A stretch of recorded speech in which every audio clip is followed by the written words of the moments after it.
As soon as Jesus heard the word that was spoken, he saith unto the ruler of the synagogue, Be not afraid, only believe. Mark 5, verse 36, KJV. The day was already heavy with tension. I had just crossed the sea after calming a great storm, and as soon as my feet touched the shore, a great crowd gathered, thick, restless, pressing in from every direction. Some pushed forward in hope.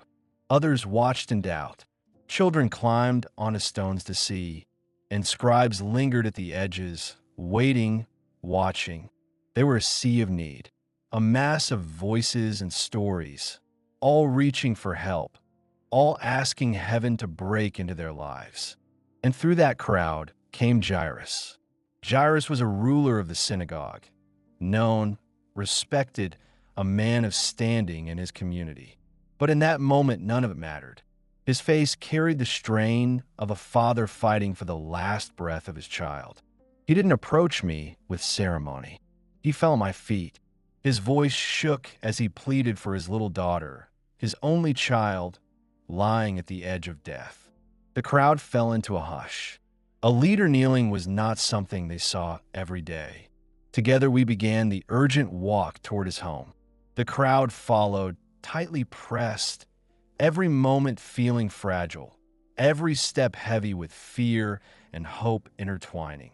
Then the messengers arrived, dust on their clothes, sorrow in their eyes. They carried words no father should ever hear. Thy daughter is dead. Why troublest thou the master any further? The sound seemed to drain all life from the road. The crowd shifted, some stepping back, some whispering, others shaking their heads. It's too late. There's nothing more to be done. The door is closed. You could feel the atmosphere collapse from hope into resignation. Jairus' heart crumpled under the weight of it. The grief, the fear, the helplessness, it all rushed toward him at once.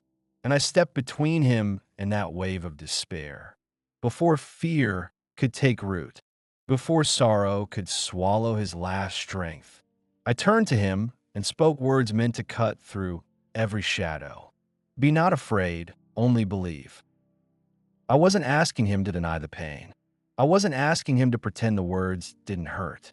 I was inviting him to lift his eyes from what he feared to the one who is greater than fear itself. Because fear sees the ending. Fear says, it's over.